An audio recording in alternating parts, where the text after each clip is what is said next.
आखिर ऐसा क्या बिहार में हो गया कि टीआरई 3 होते होते पेपर लीक हो गए।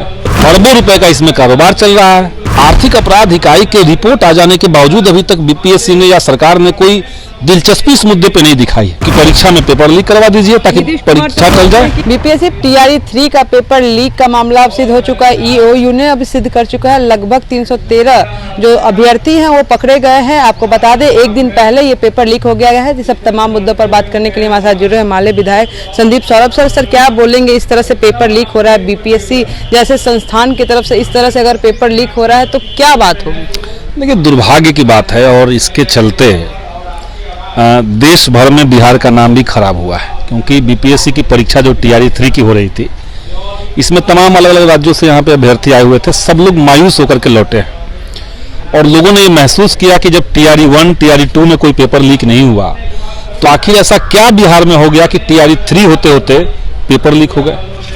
और सबको पता है कि टीआरई 1-2 से अलग टीआरई 3 में क्या अलग है, सरकार बदल जाना, सरकार में एनडीए का आ जाना, भाजपा का शामिल हो जाना।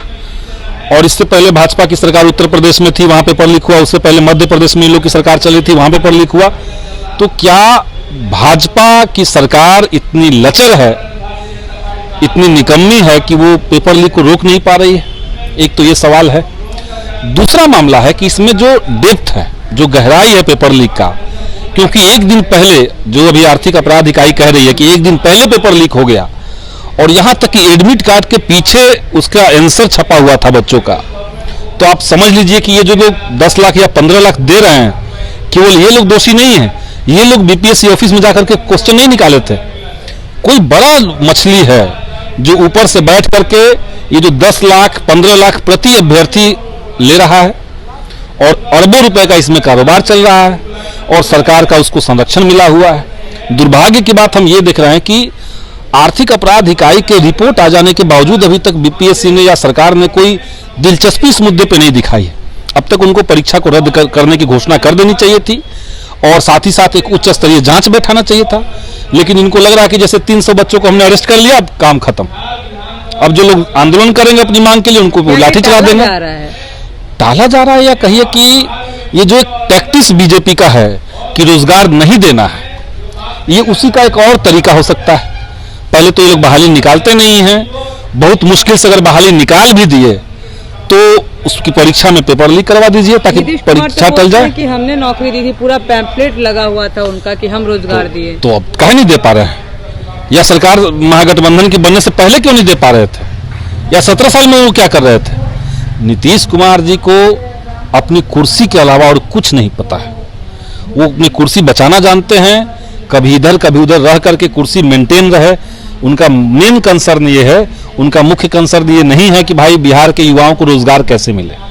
रोजगार का मुद्दा हम लोग जब उठा रहे थे 2020 के चुनाव में और एक बड़ा जन सैलाब उसके समर्थन में था, तब नीतीश जी तो कह रहे थे कहां से बहाली हो जाएगा, कहां से पैसा कहां से आएगा, ये कह रहे थे।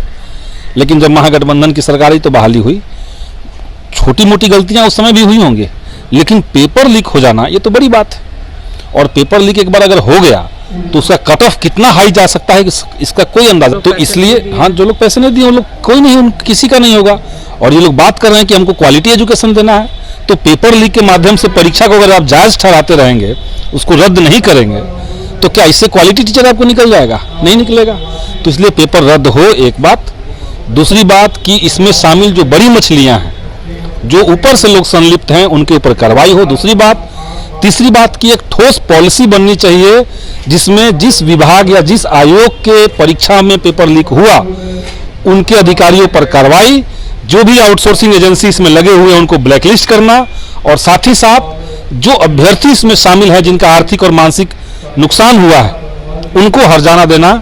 इस तरह की एक पॉलिसी बननी चाहिए ताकि फ्यूचर में पेपर लीक की घटनाएं ना हो। तो देखिए जिस तरह से पेपर लीक हुआ है, साफ तौर पे अब ये माना जा रहा है कि जल्द से जल्द पेपर रद्द कर दिया जाए और जो एग्ज़ाम ली जा रही है लगातार जिस चीज़ों को देखते हुए ये बंद कर दिया जाए और पेपर लीक का मामला जो सामने आ रहा है उसका संज्ञान लेते हुए बड़ी से बड़ी कार्रवाई किया जाए। देखना रहेगा क्या कुछ होता है। बने रहे देशवा न्यूज़ के साथ, मैं काजल सर्विस। देशवा न्यूज़ पर वीडियो देखने के लिए लाइक करें, सब्सक्राइब करें, साथ ही बेल आइकन दबाना न भूलें।